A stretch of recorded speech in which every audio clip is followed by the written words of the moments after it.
we will conduct a question and answer session. Today's conference is being recorded. If you have any objections, you may disconnect at this time. And now I'd like to introduce your host for today's conference, Mr. Glenn Katz. You may begin. Hey there, everyone. Thank you for joining us and welcome. I want to welcome you to the first ever really webcast and this new series that we've tried to put together. We're joined today by a couple of very special guests, and really what the whole web series is going to be about is really introducing new features. Operator, we're getting a little bit of strange feedback, so can you? Sure, just one moment. No worries. Yeah, I just don't want that distraction for you guys as you're listening. Okay, fantastic. I think we're better now. We're good to go? Okay, excellent. So, again, welcome. As a special series of webcasts, what we want to focus on is really not only some of the interesting and cool new features that are available in the new 2013 releases of the Autodesk software, but we also want to be taking a look at really just from the lens of how you can go through and apply these things in your classrooms. And that's really what this whole series is about, is that we want to enable you, engage you, and really help you understand how these things can be applied, and really present a lot of interesting examples of faculty members who are applying the software in really cool and innovative ways. And that's some of what we have with our first guest today and throughout the series. Just as we're getting started, in case folks are wondering about all these numbers, these are toll-free dialing numbers. I think most of you are already probably connected in. So those are some, if you do need to go ahead and still dial in or you're on some other sort of connection, find your country and choose the number that's appropriate for you. Give those just a second to go there, and I'll switch on over. And let's get ourselves going on this one. So again, today's session is really all going to be about Autodesk Revit 2013, the new release of the software, and really thinking about how we can use integrated modeling to go ahead and really help you and your students shine as they go through and create models that really feature the integration of the architectural systems, the structural systems, the MEP systems, all working together to create a truly integrated composite building model that features all the aspects of the building. Okay? In this endeavor today, I'm Glenn Katz. I'm an educational solutions specialist from Autodesk. My background is teaching BIM modeling in the civil engineering and environmental engineering program at Stanford University for many years. Now I'm working with Autodesk as a solution specialist, and I basically travel the country working with faculty at different universities, just really helping them figure how to succeed with using the software in their classes and how to integrate this stuff into their curriculum. We're joined today by Angela. Angela, wave, so people can figure out, I think we'll figure that out pretty quickly as opposed to this. Angela Chan, who's the technical marketing manager from Autodesk, who's responsible for really a lot of what you see in the product today, and she'll be sharing with me and kind of explaining some of the cool new features available in 2013. And we're also joined by Josh Emig. So Josh, excellent, from Auburn University, an assistant professor there, and also the co-director of the Integrated Design and Construction Program. We'll be talking about that a little bit later, really giving you a fantastic example of really how integrated modeling can be used to really bring students from different disciplines together and really create some very valuable folks that then are very sought after in industry. So let's go ahead and think about really what's on the table today. We're going to start with really just looking at what's new in Revit 2013, and we'll be looking specifically at a couple of different features that I think are going to be really powerful for use in the classroom. One is this notion of integrated modeling, and that is structure, architecture, and MEP all being together. And we're also going to be taking a look at some of the rendering and visualization enhancements, because some of the new features really make it quite easy to create very compelling renderings just right in the project, and also tie into some of the other products that are part of the whole building design suite. So we're going to start with that, then we're going to turn it over and talk with Josh a little about the whole Integrated Design and Construction Program down at Auburn University, how we got it all set up, how it works, and really talk about some of the success that they've seen in that program. Then we're going to just give you some pointers to where you can get started with some free software, with some curriculum materials that are available for you to start bringing this into your curriculum today. And finally, we're going to turn it over and open up the floor to do a little bit of talking. Now, I'd love this to be a really interactive session at that point, because we'll present a little bit of stuff up front, but it's really all about, even more so than Q&A, just talking about and asking questions about how you could be applying this, really learning from Josh's expertise, sharing it with us, and some of the ideas we've seen in a lot of the innovative stuff that's going on in the curriculum. So when we get to that point, please jump right in there. If you have hard questions for us, that's what we're here to do, is really open up some conversation and engage and really get those things answered. So we really wanted to have that flavor and the whole series to have that flavor.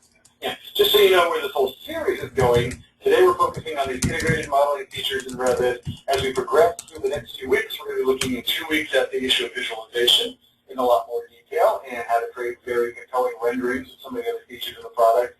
For 4 weeks out, or 2 sessions out, we're going to be looking at the whole issue of sustainability and some of the interesting things that have gone on in Revit as well as the other tools to really get a much better control over how we do thermal modeling and how we can really do sustainability design early in the design education. So a lot of cool things coming ahead. Stay tuned with the entire series. But with no further ado, let me dive right into Revit 2013 and give you a sense of really what's available there that I'm so excited about as I demonstrate the product. So what I'm going to actually do is shift on over. I'm going to move over to Revit 2013 and just give you a sense of what the product's like. I'm actually bringing up a model right now. It's sort of a very simple little architectural model that I work with a lot to kind of demonstrate things.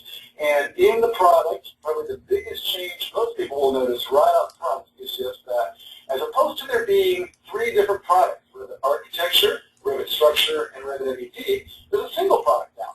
All those different features have been integrated together into a single platform. And the real key to the advantage of that is that now students can actually model structural, MEP systems like ductwork, plumbing systems, as well as the architectural features, and really understand how those things interact together. And you need to really design all those different things to work together once we create a true model of what the building is going to be like.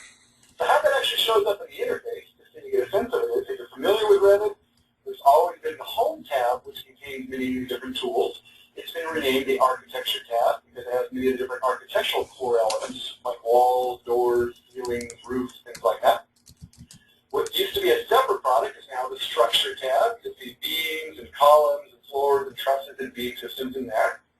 And things that were formerly in the Revit MEP products are now showing up at the Systems tabs. Things like ductwork, piping, cable trays, lighting fixtures, all those sorts of things.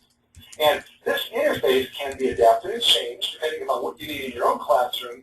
So for example, if you're doing an integrated modeling class, you may want your students to look at all 3 of these different features. If you're only focusing on a piece of the problem, you can go ahead and go to the interface and choose some options and actually choose which of those different tabs you want to see.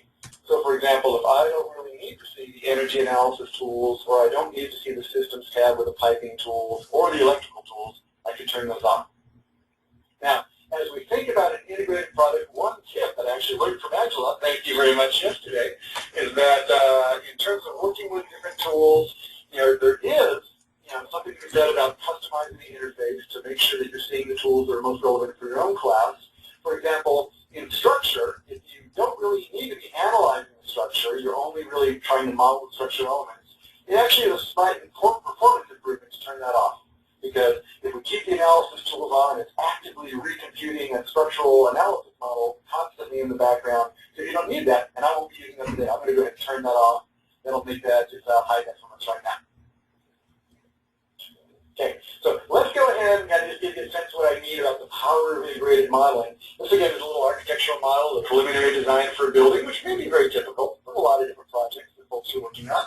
If I switch on over to a different view, I'm going to switch over to another 3D view on the back of the building, which is called a section view. Okay? We can actually start looking at how the building is constructed. And this is sort of something that we get into as we start doing integrated modeling, where we not only have the architectural elements here, but we're actually starting to model all the structural elements. So you can see in this structure there are actually some wide flange framing elements, as well as some K-bar joists that are in here. Okay, up here on the upper level, you can actually see we've gone one step further even. We even have the MEP system in there.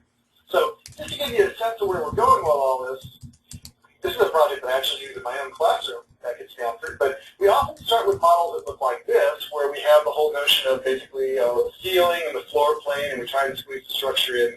But most folks will recognize right away this isn't a very good model because there's really no room within that model to do things like accommodate things like the HVAC system. There's really not enough floor-to-floor height. So a little bit later, after people are working with it, we start to do things like actually accommodate some space for the HVAC system as well as the structure, and we can, as students, start thinking about how these different systems need to fit in there, decide whether there really is enough room, or whether we need to actually start thinking about changing the floor-to-floor height as necessary to accommodate those systems. So the power of integrated modeling looks something like this. For example, here I am, I'm looking at that second floor framing. If I want to, for example, change that a little bit, let me comment over here. I can choose there's a beam system, which is that different series of K-bar joists. And if I want to go through and do things really quickly, I just change them. So being spaced every 5 feet, maybe I want to space them every 4 feet, or space them every 3 feet, or even change to a different type of element. I can go through and do that, change them to a different type of element if I want to. But what's happening as I go through and make those changes, you're going to see, actually, hang on, I've got to figure out where I am oriented in the process. I looks like I'm not at the back page. Let me go ahead and I'll switch to the right ones again. Let me try changing those ones instead. Again, 3 feet. Then when I come to that 3D section view, you'll actually see that the joists in that layer really spaced a lot closer to each other. Okay, so the idea is students can really quickly start playing with the structural elements. If they decide that instead of working with a K-bar system or a K-joist system, they'd like to go ahead and try that with some wide flange sections or just really any type of structural elements that are available, we can start playing with those elements, see what the impact is, and really understand what's going on. Okay, the HVAC system you'll see is also modeled here. If we need to go ahead and start playing around with creating room for that, we can do things like change the height of the ceiling. Go ahead and bring it up. But what I'd also like to do is actually bring up the height of these ceiling registers. So let me go ahead and bring those up also. I'll raise those up so they're at 9 feet. And the next thing that happens is when I go through and move the registers, I'm not sure if you saw it there, but the ductwork that's actually connecting to them is readjusted automatically, so it's kind of like maintaining the right relationship and keeping the system connected in there. We can start playing around with these ducts too. If I'm raising that ceiling height, I better go ahead and raise those up a little bit too. Maybe I'll raise them up to 9'8". And I can even go through, see what's going on there. Okay, and think about changing the size. So maybe since there's not as much room in the ceiling plane, as opposed to being so tall, I need to make them a little shorter and maybe a little bit wider to go through and accommodate what we need. So again, that's just sort of integrated modeling, but let's go ahead and kind of think about how that actually sort of plays on out. Once we go through and create these integrated models, we can go through and let me show a wall building section that sort of shows all these different things. A lot of the classes I do really get into how you do integrated structural details and put all the building elements together. Here we have kind of an overall building section with a call out of a specific area. Let me take a look at that. This is a detail that might be what you want to show in terms of really understanding how the wall, the floor, and the structure are moving together. And the nice thing about doing things in a BIM model is we can not only do this as a 2D model, and this model is up to date. If we make any changes, this detail is going to change, something we can use for our construction details. Okay? But if we also want to go through and show things in 3D, I can take a 3D view, I will set its orientation to the same as that wall connection detail, and orbit it around a little bit, but let me kind of shift it back into plane so you can see it, and I'll zoom on in. Okay. We now actually have the beginning of a very nice construction detail in 3D that's showing the structural elements, the ceiling, the wall assembly in terms of all the different layers, a jamb, and a sill window detail. This is the kind of detailing we can do now to really help students understand what's going on in the building, and as they're doing the designs, really make sure they're not just doing abstract forms, but really designing buildings, that are going to be, giving them the proper kinds of experience they need to really go out and get the jobs in industry that people are looking for now. Okay, so that's all about the integrated modeling we wanted to get you started with, but let me go ahead and turn it over a little bit right now to Angela. Angela, there's some really fantastic, in addition to these integrated modeling features, some things that I've heard about in terms of just, the new types of visualization and rendering capabilities that are available. So if we have details like this or in other buildings and we want to sort of really start to understand them visually and really communicate them better, can you go ahead and show us a little bit about some of the new advancements that are available there? I'm going to stop sharing my screen. Definitely. Yes, I'm very excited about the new release as well. There's a lot of exciting visualization visualization enhancements that's been made in 2013. And I'll kind of walk through some of them and show you guys some of the capabilities and functionalities that have been added on top of what Glenn has said about the integrated model. So previously, if we want to go ahead and create some more visualizations to sort out what we would have to do, for example, bringing from a Revit model into Showcase or 3ds Max Design, a couple of things that we actually previously would do would be, exporting our model as an FBX file and then, put it in a certain location, and then I would go and open up Showcase. Just as an FYI, that I think Showcase is probably one of the best programs. It's been one of my favorite lately, especially. It's a very easy but powerful tool if you want to ever create any kind of animations, doing design alternatives, for example. What you're seeing in the building behind us here, what if I want to play with different kind of materials and so like that on the exterior, or maybe even the glass and so like that. It's a great tool to do that within Showcase, some very quick animations. So previously we would have to do that and then open up Showcase and import that specific file and so like that. This year, within Revit, Autodesk Revit 2013, we've actually put in something called Suite Workflow. And you can actually automatically, by having this one click here, automatically bring the Revit model to 3ds Max or Showcase. And there are some, you'll see that, within Showcase itself, there's all like, conceptual model, interactive walkthrough, realistic presentations. These are just kind of the preset information or predefined settings that's already been defined for your model. So once it actually exports out, it will put it in a certain environment, put it in a more conceptual look and feel for you already. So a lot of these great things that it really increases your productivity, where we previously just had to do a lot of clicking and importing, exporting, that sort of stuff. So Angela, I have a question for you. Relative to that, how much of the work that you've already done in Revit, let's say you've already started doing your visualization, you've assigned some materials, set up some cameras, how much of that comes across for you? Actually, everything comes across. So that's a great point, thanks, Glenn. Another great thing about Autodesk is that, within the last couple of releases, and we're going to continue to improve on that, is that we are creating this one graphic system where between AutoCAD, Inventor, Showcase, 3ds Max, Revit, and so like that, we're using all one graphic system and one material, the single material library, so that if I'm importing from one to another, they all have the same material, so you don't have to, there's no slight changes of, maybe the material that I define in Revit is going to completely look different. We now have a consistent library on materials, so that's another benefit of, going from one product to another within Autodesk itself. Fantastic. Okay. So how about within the product itself? What sort of changes they actually heard? I heard some cool new viewing modes we can go ahead and take a look at. Yeah. So a couple of other things that we have this year, which, on visualizations, it's been greatly improved.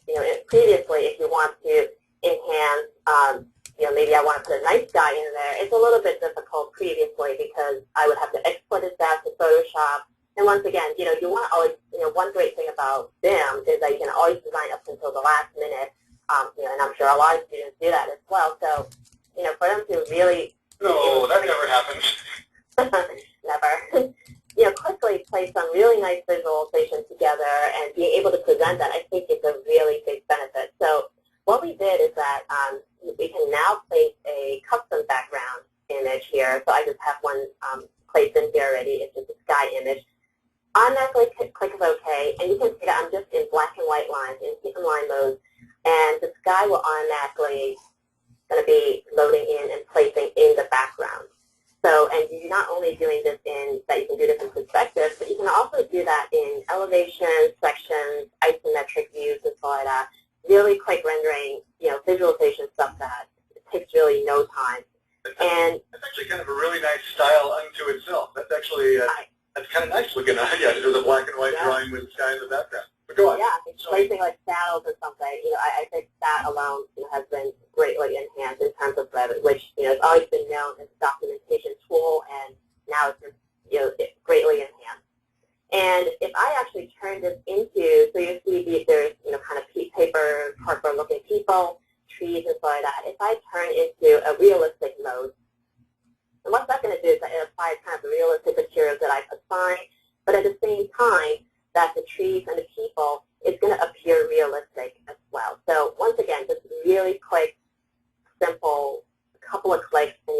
automatically get some visualization stuff that you did not get previously. Oh, wow. So, this is pretty fantastic. It used to be that to get this level of detail, we'd have to go through the rendering mode, and this could take like 5 or 10 minutes to go ahead and create a rendering like this. It looks like now, like you can really get this kind of stuff in like 20 seconds.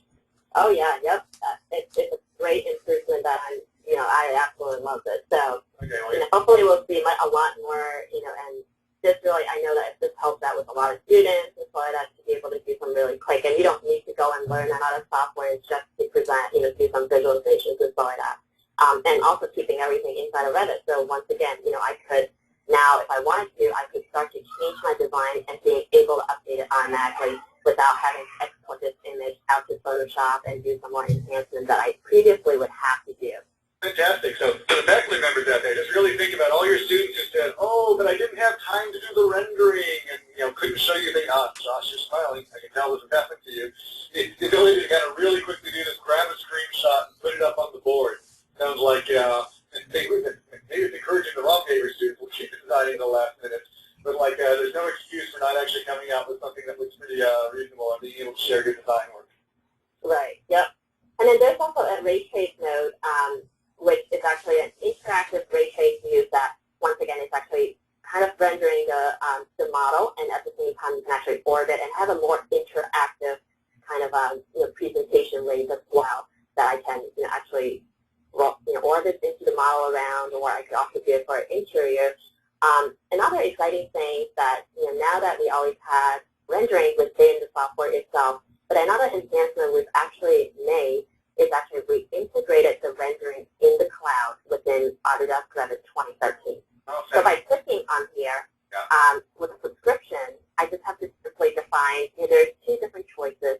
You can either simply choose still image or panorama view, and it just sends your model, your Revit model, your view up to the cloud, and it's going to render. And the best thing about it is that I can continue working, on my model. If I try to do a rendering inside of Revit, previously a lot of times it might, a high quality might take, if you have a pretty powerful computer, might take 2 to 3 hours or something minimum.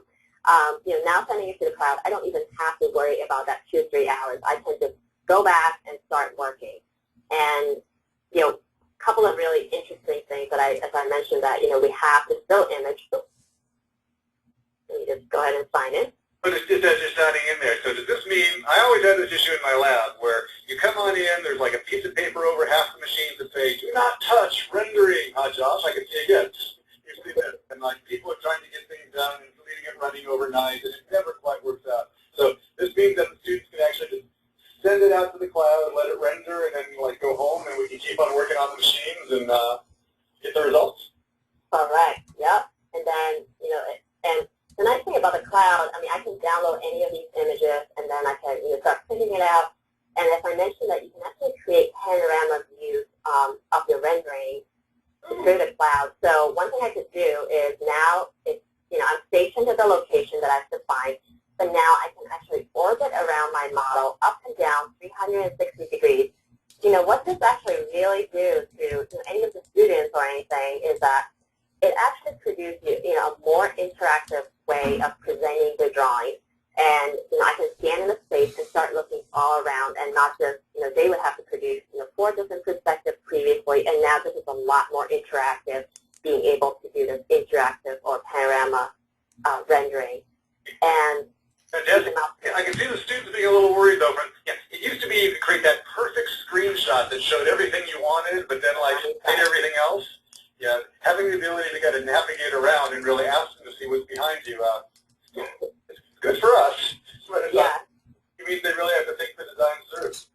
Yep, they do. So, in a still image, I can definitely, download the image. I can actually adjust some exposure, or I can just re-render. If I didn't like using new settings, if I didn't like how, the quality of this, maybe I want a higher quality. A good thing about this is that, if I wanted to, I could, test out some of the renderings and materials inside of Revit, and then, you can render it a little bit further even within the cloud in a higher quality. Just another thing I think, to keep in mind is that, as you can see in the model, I'm not sure if you can see it clearly, there's some exterior windows and so like that, but there's really no lighting fixtures. So if I was to render this inside of Revit, without the lighting for an interior, of course, it's going to be really, really dark. But bringing it out to the cloud actually has some settings that actually allows some exposure settings, things like that. That actually enables you to have this quality without having to think, oh my God, I got to place picture light here. Oh, this shot is too dark. I need to do this. You don't have to worry about any of that. A lot of these have been predefined and comes out a pretty decent rendering, as you can see in my screen. Fantastic. So between like this more smart way of rendering, handling the rendering settings, and like the panorama, it sounds like the cloud's actually starting to offer some things that really aren't available anywhere else. That may be one of the better ways to really get some of the intelligence as well as the power. Just those servers working together to do that for you. So how do students get this? Okay, because you said by subscription, so what does that mean for me as a student?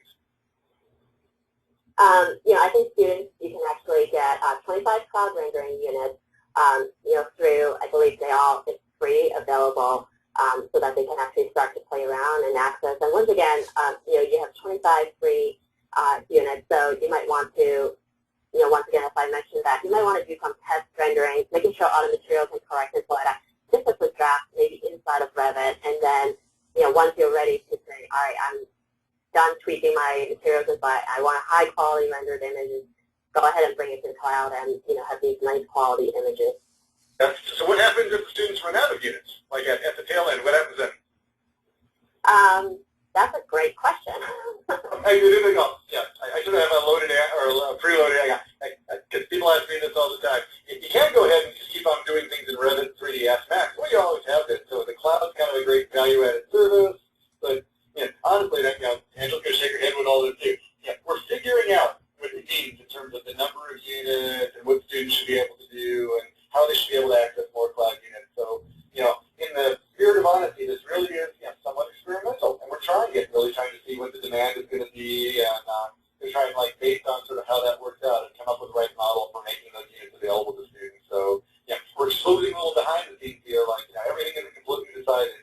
There's a lot of stuff we're just trying to learn based on the actual usage, and we're really quite interested in hearing your feedback about how this goes in your studios and really how this is going to work for you, because we're trying to come up with a good model for this without creating too much of a burden.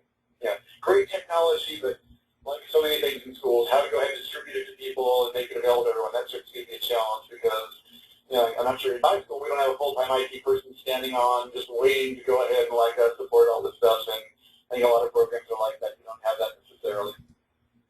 Okay, fantastic. Thank you, Ms. Angela, for sharing those things with us. Please stick around online because I'm certain we'll get some questions about some of that fantastic stuff just a little bit later. Okay, Mr. Josh, why don't you go ahead and bring up your screen as we go ahead and introduce you. Okay. Josh is an assistant professor at Auburn University, and he's the co-director of the Integrated Design and Construction Program, really leading up the design track there. And some of the things your folks are working on there just are fantastic. I'm so keen to have you share these things.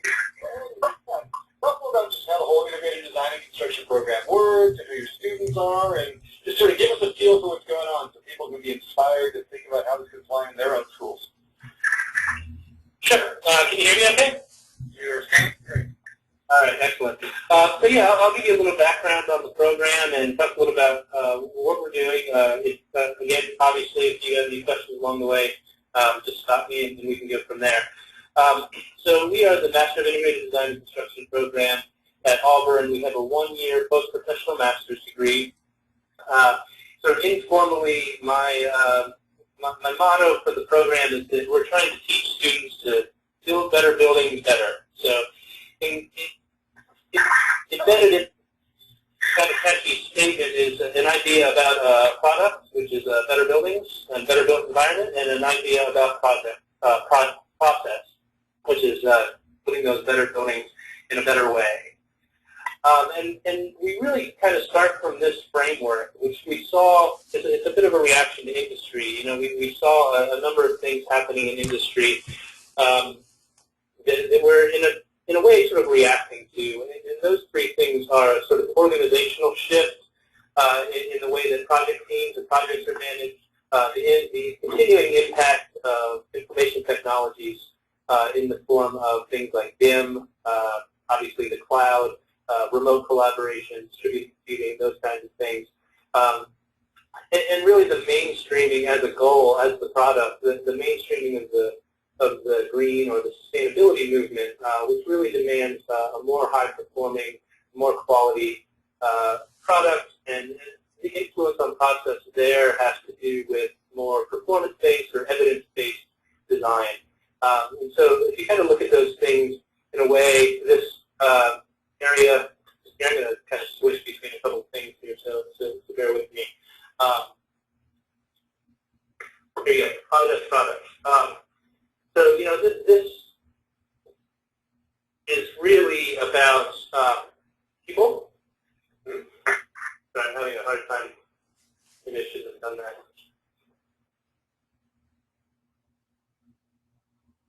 It's this. Here we go. So up here we have the people. Over here we have the tools. Down here we have the goal for the product. And that's really the kind of framework that we set up in the program. And the way we do that is we have an integrated program. Half of our students come in with architecture degrees and half of them come in with construction management degrees. And so we have the design track and the construction track, and that is integrated design and construction in a nutshell. I think mix. Like, I like working with mixed groups. You know, you find that the designers and the contractors, you know, is it a really effective collaboration in terms of pulling them together? How does that work? Did you say is it effective collaboration? Yeah, and I'm wondering, you know, they kind of come in from different sides. Like, you know, how do we get them together and kind of like pull them to the center? Yeah, well, I mean, it's really a project-based curriculum, and in a lot of ways, we're working against a long tradition of adversarial relationships that gets kind of reinforced in a lot of undergraduate education. And so, in a way, we have to unravel that and kind of go back and learn how to work together again. And that's happening in industry right now as well. Fortunately for us, our students are here because they want to learn that. And the market is incentivizing that type of behavior as we shift towards more integrated models. Got it. So really just, you know, being very project-focused and responding to really what the industry is demanding now really requires that we're working together in more of a, whether it's an IPD or just a more integrated way where designers need to understand about construction and vice versa. Exactly. And that's a great example. IPD is a great example. New lean type processes is a great example. But this idea that really it's project-centric. It's about the project, not about the individual success of any team member. And so we take that as our setup. That's where we start. And we use the tools, the best tools available to us to sort of enable that process. You know, we've been doing this for about 3 years, and so far the results are pretty compelling. Fantastic. So do you have any examples of either, you know, projects people have been working on, or, you know, like, you know, the types of companies that are like, you know, sort of drawing your students now? Yeah. Tell us about the successes. It sounds like a fantastic program. Yeah, we have a couple things, and I'll just click through a couple things and show you some examples. And you'll see immediately also, you know, since we're talking about the Revit product, you'll see the impact that Revit 2015 will potentially have on the work we do based on the work we've done for the last couple of years. And so we do typically two types of projects. We do some research projects, which are either university research or industry partnered research, where we actually are working with companies in the industry on some problems for them, and we let the students pursue that research in the classroom. And we also do sort of outreach type design and pre-construction projects where we're out working for real clients in the built environment and providing services, design and construction services. So let's skip ahead here. So just going back a couple of years, you know, here's a project, a couple of versions of a project that we did for the city of Chattanooga on a library there. And here's you know, this idea of the integrated modeling thing. Because we really sort of demand that our students work, in, especially within Revit, within those three kind of realms, within architecture, within structure, and within MEP, we've always historically had a lot of linked models and a lot of files out there floating around. And so here you can see an example of a library, and this is a rendering out of Revit. So, and this is actually just a view of the mechanical model for that. for that project. Here's one that was actually one that we won a competition for a footbridge, a pedestrian bridge for Volkswagen. And similarly here up in the left-hand corner you see the rendering. Up in the right-hand corner you see the structural model. And what's sort of interesting about this lower right-hand image is that the facade panels on the bridge stand there were imported out of Inventor. So we're really working, we push as many tools as possible within our program. I think it's equally important that students just become, develop a facility with working with multiple programs as much as they develop a facility in one. And so the idea that, we can now start to put all these pieces together is really great, really compelling. And I'll just kind of jump through a couple more. This is one of those research projects, and it might not seem, the images might seem a little difficult to read offhand, but this was a partnership with Turner Construction, looking at a hospital that they were building and starting to break down the building into modularized components and starting to investigate the best ways to prefab and modularize the building to improve efficiency, use lean processes, just-in-time delivery, whole planning, the whole kind of gamut in that regard. And it was pretty interesting for the students to get involved with something like that, and we had a great relationship with Turner as well. This slide is an example of some university research that we're doing into radiant wall panels for residential construction. And again, these things tie together. A lot of this is just very sort of engineering-oriented analysis that looks at setting up a physical prototype to do some real physical testing on. But we're also really interested in the sort of digital side of the analysis and the simulation and how we can start to leverage the tools available to us to inform both whole building energy models as well as fabrication models, as well as smaller scale kind of thermal analysis and that type of thing. And that's just sort of like give people a sense of that project. Now that's the Habitat for Humanity project that we were looking at in January when I was visiting on campus? Yeah, this is actually a project that one of our other faculty members, Ryan Salvis, who teaches in the program, is heading up, and they're trying to understand what the implications on Habitat for Humanity houses might be if they come up with a model for easily constructible and deployable radiant systems.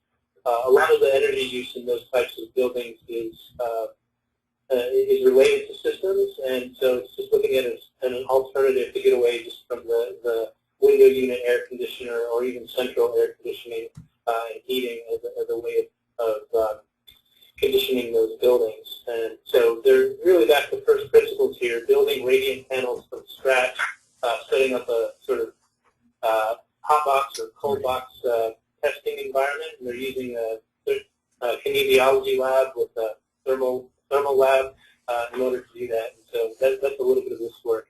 And we'll be actually taking some of this stuff out and similarly building up these wall panels in Inventor and hopefully doing some digital simulation as well to see how that stacks up against the physical simulation. Fantastic. And what I'd really like to draw out for some of the faculty listening is that this went from like ideating and just really being a very brainstormy, actual physical models that we're testing in the lab with simulation and modeling along the way. It's all been in 3 months. It's pretty fantastic what you've accomplished in that amount of time. Wow, I'm really impressed by how far this has come. Yeah, our students are we push them pretty hard, and that goes back to some of the stuff Angela was saying about the being able to quickly get output, to get documentation and different types of output from the tools in a expedient manner is something that we really push, because we don't always have time for our students to be doing really elaborate sort of presentations and really elaborate renderings and those kinds of things. They just need to move fast. Yeah. So to wrap it, just so that we can leave some time for the Q&A at the end here, what is the outcome of this in terms of you're creating these fantastic students who are versed in all these different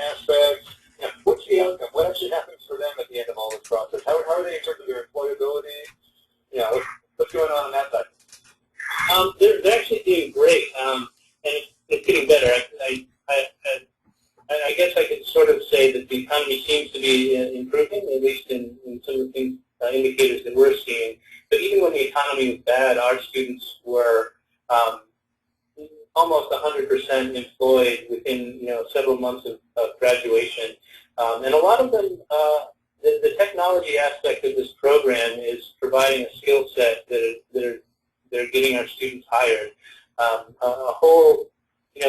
There's 4 of them out of our first class that all work for Turner Construction and are doing in BIM leadership positions there. And interestingly, of that 4, 2 of them came from construction management and 2 of them came from design. Okay, fantastic. And then what I feel like is that you're not only sort of learning the tools, and I really like to pull it back to, they're really learning a process, and just really the whole way the industry's changing so radically. BIM is sort of at the center of this, but really there's something much bigger going on than just learning tools. Absolutely. The sort of thing about learning to collaborate is actually a pretty big deal. I mean, everybody talks about collaboration and throws the term around a lot. But it's really a learned behavior. It takes some experience and some understanding of some strategies and techniques.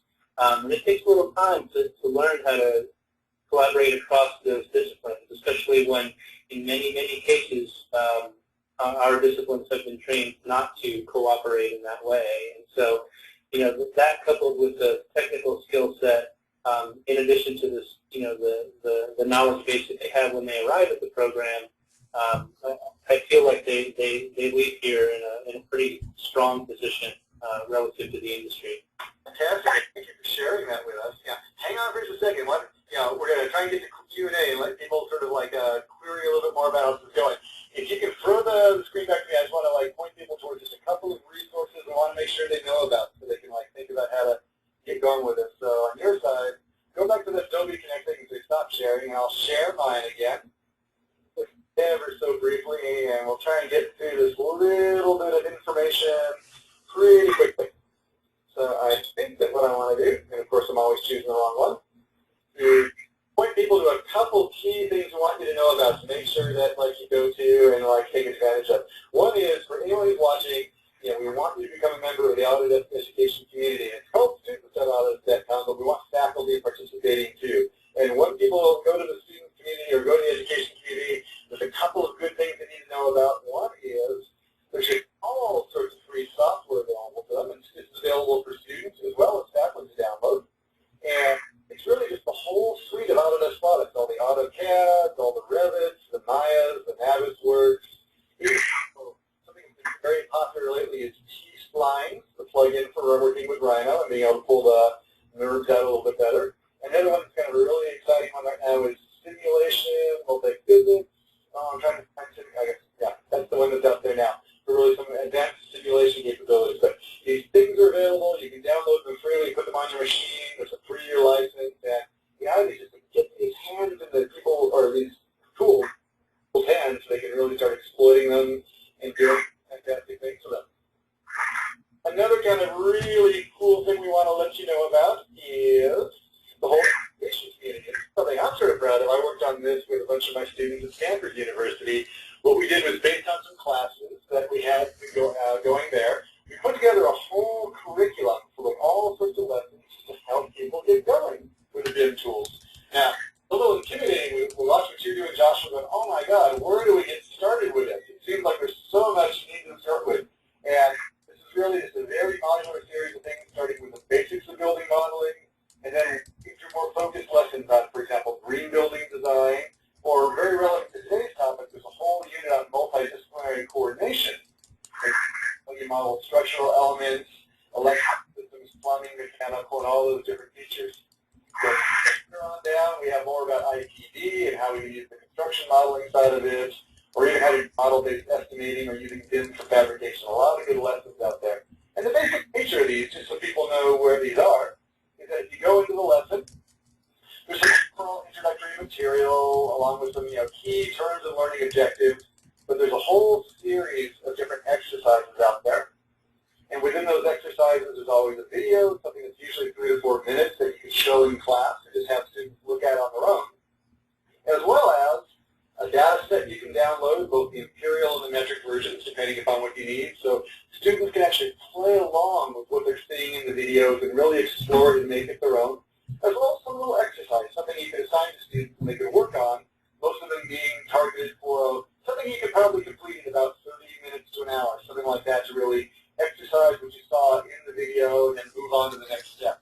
So BIM Curriculum is a fantastic resource, freely available to anyone, with data sets, tutorial videos, just a great resource for people to take advantage of. So, please do, in terms of taking advantage of that.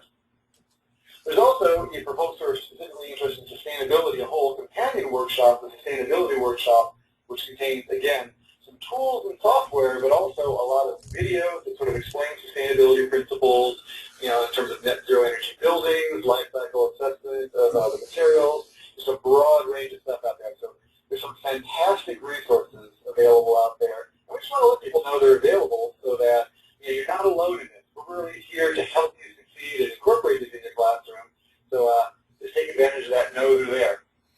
Okay, so I'll just kind of finish with all that. The URLs you need to know, just so you kind of have that quickie on that. Students.autodesk.com is the one to get the free software and then we'll get to the educational community. This is an important URL for people. If you want to get started with Revit today, you can go with the 2013 version. You can download the trial version here. Project Mastari is another great tool for people interested in sustainability analysis and eco-design. And there's the Sustainability Workshops URL, as well as finally the BIM curriculum. So just lots of stuff available for you. And again, the big key to this is we want you to be able to get started with this stuff today and start using it in your own classrooms. Register with the community, download the software, and then really use these workshops to help you yourself learn about the tools, but also to give your students something to work with so they can start learning about the tools too. Okay, that's pretty much it in terms of what we want to present to get you going with these things. What I'd really love to do now is just kind of turn it over to you guys and let's start seeing. Oh, so what do I have to do? Operator, can you open up the line for a Q&A? Certainly. If you would like to ask a question, please press star 1. To withdraw your question, please press star 2. Again, if you would like to ask a question, please press star 1.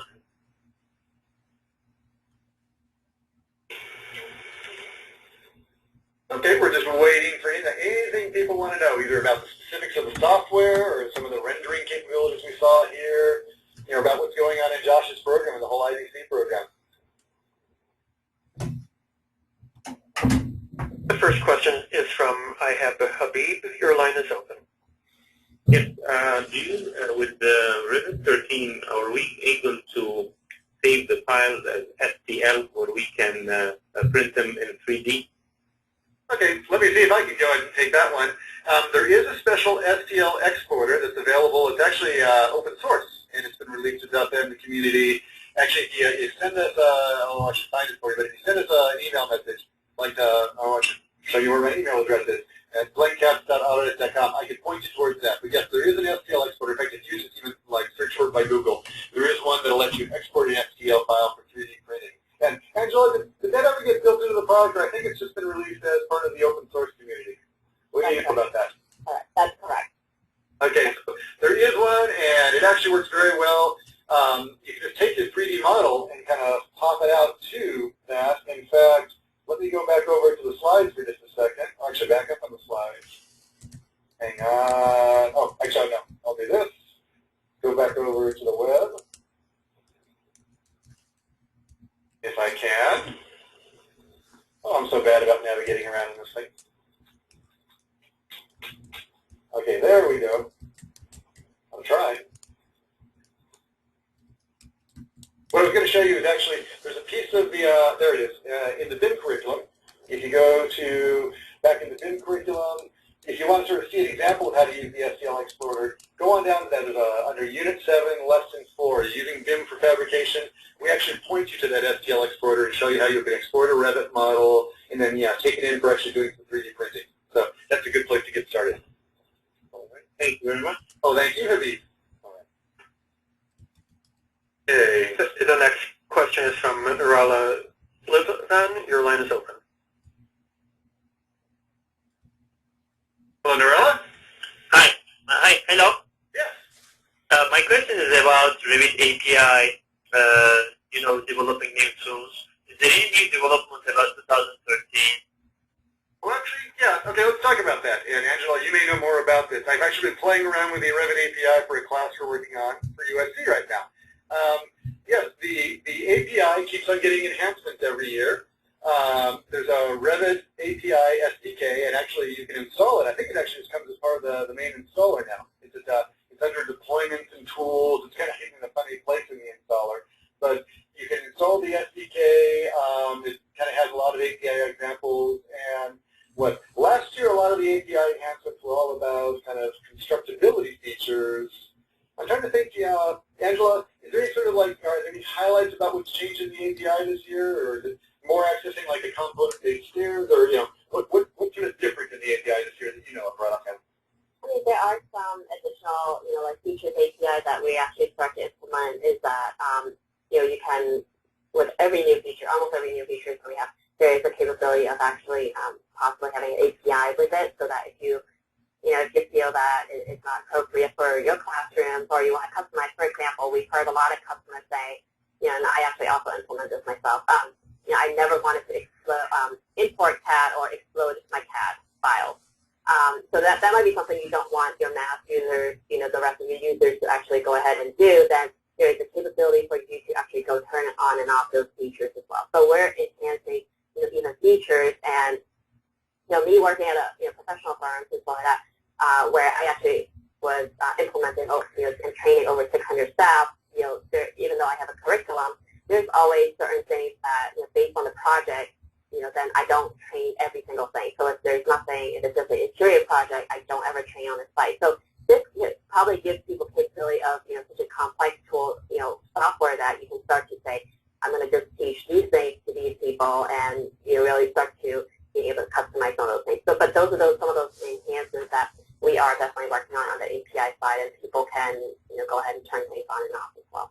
Yeah, and just to give some people context who aren't so familiar with it, the API really is a programming interface that really, there's two classic things you do with it. One is either change the functionality of the default product by either turning on or turning off different features, or changing the way they function. And if you can do some programming in C#, you can actually kind of really customize almost anything you want to have happen in it. The other class of things people tend to do is they build add-ins and extensions, things that might actually have a special application. So for example, I saw a fantastic example of student work on where they came up with an add-in that would, for theater design, based upon different seats and locations in the theater, it would actually help them keep sight lines and where block seats were. Something that's really a custom application that isn't built into the default product, but we're starting to see an awful lot of people extending the product, using it as a platform and building custom tools to really support their specific kinds of design through the API. So yeah, not for everyone just getting started, but if you're really pushing up against the limits to wanting to do something really cool, the API just really, it almost makes it infinite about what you can do, because the whole, just about all the product is really driven through an API series of commands right now, and those are accessible to you. Yeah, so just another thing that actually came on at Autodesk, kind of on Revit or Autodesk itself this year, is actually something we have an Exchange store. So it's, the URL is actually apps.exchange.autodesk.com. And what that is actually brings you, all those added content that we have and so like that. We are, that now there's a central location where you can download these, and we are really looking for a lot of developers to create these kind of add-ins and content and so like that. So if you click the store, there's actually 14 different software available right now. So Glenn is clicking to Autodesk Revit, and you can see that there is a list of software add-ins and so like that. For example, like the room renumbering, some trilogies for programming stuff and so like that you can actually start to download. Some of them are free, and some of them I think are charged. But this is another place where we are actually encouraging, and we are constantly looking for developers to actually help us and creating some of these add-in content that you can download to Revit. Thank you very much. Thank you. That was great. Thank you. Okay, next question, please. At this time, there are no more questions. Fantastic. Okay. Well, there are no more questions at this time. How about any sort of parting advice? Mr. Josh, let's turn it over to you. So if we were thinking about, sorry to put you on the spot right there. Any parting words? Yeah, inspire other faculty who might be thinking about integrated modeling and just wondering about getting started and the value of doing it? Now, what would you tell other ones if you had to share your best words of wisdom? You know, in a lot of cases, I just think that it comes, in a lot of ways, it does come down to faculty. You have to sort of be willing to reach out to other disciplines and other departments. And I know that we're kind of lucky here at Auburn that we have a good relationship between architecture and building science. You know, at your institutions, if you don't have those relationships, I think that that's the first step. And then, you know, once you get that in place, I think that the rest of it kind of falls into place, and you find ways of doing things. Fantastic. Thank you for sharing that. I think that's actually very good advice. Yeah, it really does come to building the relationships and and trying to foster that. And I think that really, for me, as I think about the teaching I do and stuff like that, the big thing that I really try to drive home more than anything is this notion of really the tools, the role of the tools, and how to keep them in place. Because the tools are a piece of what's going on here, but there's an overall process and some principles that guide the way we use the tools. And the key is, for me, not to let people get so lost in the tools that they're losing control of the product, the process. You really have to the tools are fantastic. They'll really go very, very far for you. But our role as faculty members is really much more in providing the mentorship and the overall guidance about how to apply them in a meaningful way, as opposed to just exercising tools for tools' sake. So there's still, even though the number of tools keeps on, there's so many, you can't keep up on them all. But I sort of learned to embrace that and say that, hey, independent of what's going on with all of the tools, I still have some value based on the years of experience of helping, mentor and guide them towards appropriate uses, because, those principles don't change, whereas the tools do every year. Ms. Angela, you have anything from your perspective you'd like to share as we close up? I think what you guys just said is absolutely correct, because I actually also teach at a couple of colleges as well, and one of them being where I graduated at Wentworth in Boston, and I'm trying to help them right now, trying to get Revit into their curriculum, and it's definitely a big challenge, and I think a lot of faculties are not really sure how to go about it, or they're not very familiar. So trying to help them out, but once again, the tool, I think there's so much help out there right now, and it is definitely very critical for every student to know. Actually, one of the really great news is that I just recently heard one of my previous students actually got a job at Universal Studio, doing their set design or Revit and whatever. So it's actually very exciting to see, how many people is actually using it out there and how critical it is for their professional. Fantastic.